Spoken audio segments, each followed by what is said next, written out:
Giancarlo, thank you so much for accepting to have this conversation. Thank you.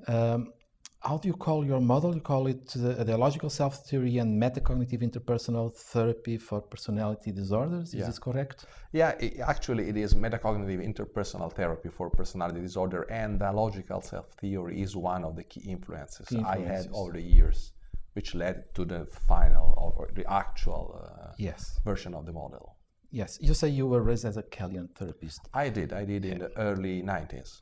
Could you summarize what are your main influences? I think that clinical constructivism has been one, and then the narrative movement in psychotherapy, in particular in the constructivistic area, has been very important. So key influences from theory to technical aspects has been Jerome Bruner and Bob Niemeyer, at least in that field. But then I had a lot of influences from interpersonal psychoanalysis, which is evident in the way we handle with the therapy relationship. And then there is much coming from cognitive science and basic research and process research in psychotherapy. And also the work of Peter Fonagy and colleagues has been very important, and of Bill Stiles in the field of research with assimilation of problematic experience. But there are many other of them.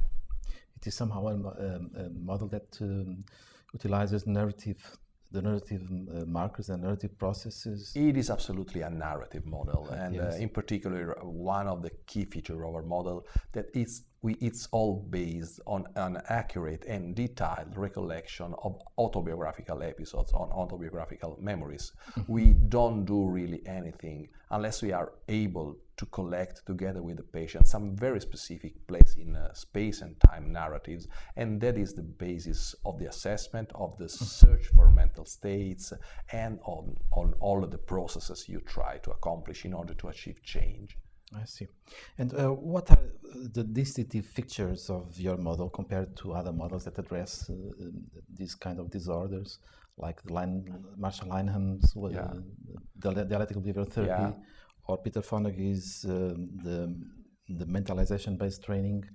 How do you compare, and what are the distinctive features? But in a way, though our model is in a way very loosely rooted in a cognitive tradition, I think that in the field of personality disorder, it is more similar to the mentalization-based approach to borderline personality disorder. There are some differences. The first one is that one distinctive features of Fonagy and colleagues' model, and is that they think mostly that the disruptions in the ability of the persons to understand mental states, both of themselves and the others, happens in the context of dysregulated attachment, of disorganized attachment, or in general in the context of that social motivation. And I think this is only partially true, because failures in the ability to make sense of mental states happen in any interpersonal motive. People may fail to understand what is passing through their own and others' mind in the field of social rank, so antagonism, in the field of the threat detection system activation, and in the context of group inclusion. So there is a wider range of social mentalities in which the abilities to make sense of mental states may fail. Another key difference is that, at least until recent formulations, Fonagy and colleagues thought as what they call mentalization as an overall process, while instead the way with our colleagues we always conceived what we name metacognition is a multi-component process made of different modes, which includes ability to understand all mental states and then to reflect on all mental states. Then we have abilities to make sense of the mental states of the others, and the ability to use psychological knowledge in order to master suffering and to deal with interpersonal struggles. And each of these aspects of the metacognitive system may be damaged in a unique way, with other aspects of the metacognitive system still left intact. And I would dare to say that current research say this is the right way to understand metacognition. That is, it is a modular, multi-module ability. So the metacognition concept you use is different from the Peter Fonagy's mentalization, or even from Adrian Wells'? It is closer. It is closer to Fonagy, with the differences I just underscored. While in a way it is at least radically different than Wells' model. Wells' model is really cognition about cognition and the way one think about our own thought processes, which is one aspect of metacognition. But in the clinical field, the difference is even more evident because as far as I'm not an expert in Wells' model, but I've seen that they really use semantic knowledge in order to understand how people think of their mental states. So they are working on ideas people have about themselves in general.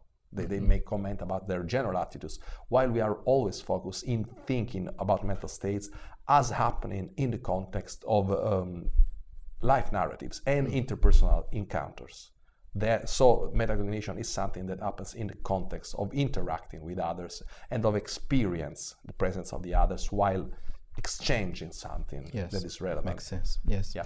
And it is also a dialogically oriented model.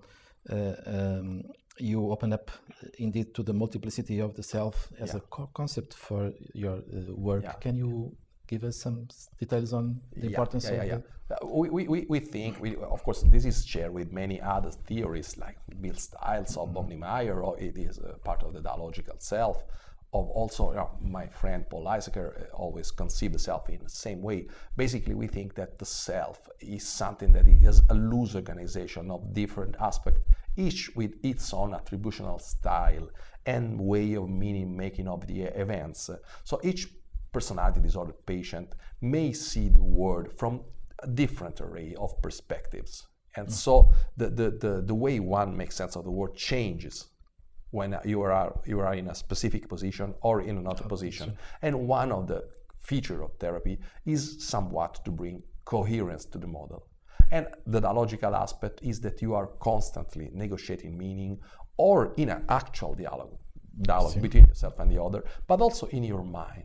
You're constantly immersed in a process in which you talk with the others. There are the voices of the relevant others, which are internalized, and then you talk with them. Sometimes the dialogue is stereotype and repetitive, so it always leads to the same conclusions.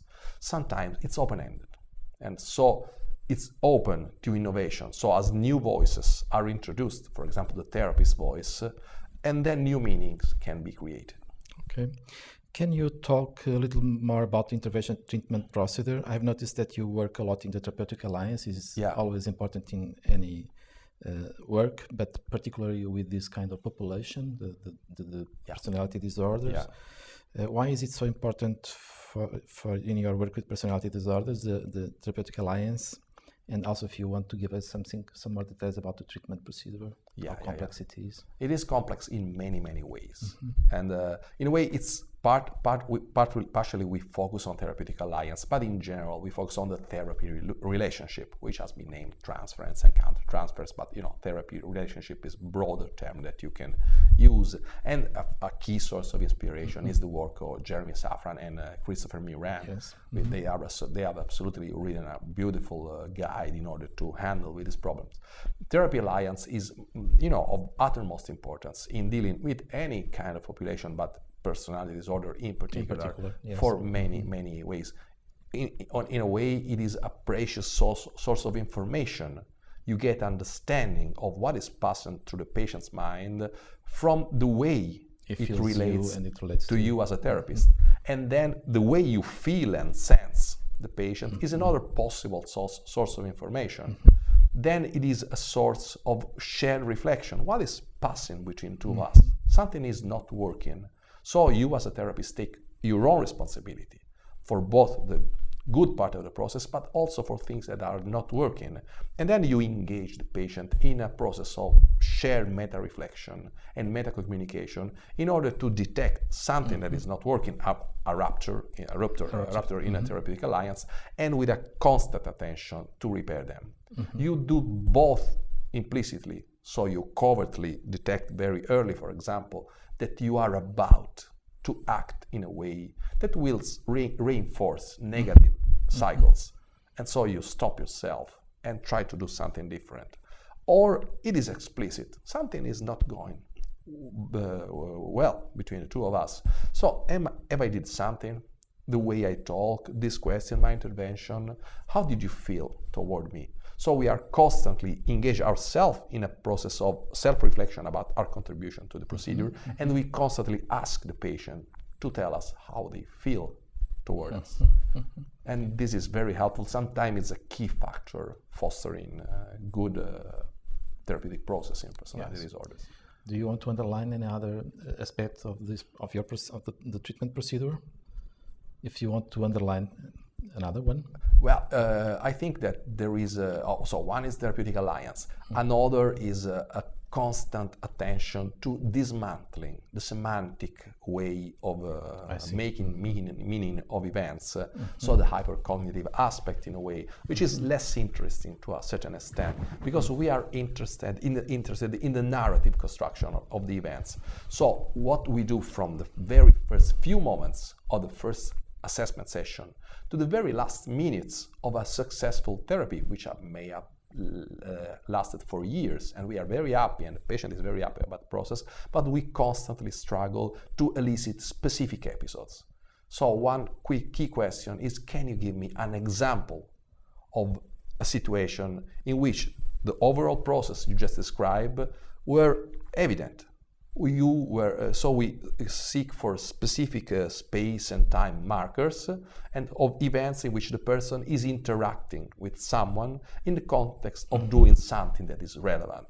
I think we always try to use the elicitation of narrative episodes as a first step in every session, more or less. And then we use these narratives as the most fertile ground in order to seek for mental states, so emotions and thoughts.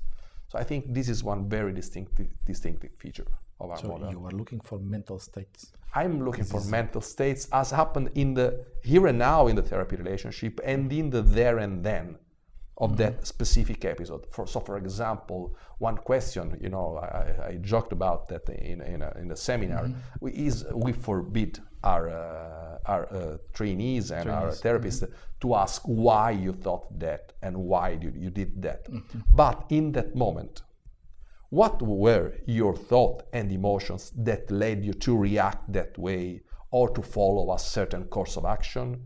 So we are not interested in the meta-reflection patient endorse and the motives they give for acting in a certain way. We want to know what in that moment led us to do and behave in a certain way. And so we try to always avoid the interpretative stance and to go to the actual sensorially meaning-making processes in a way.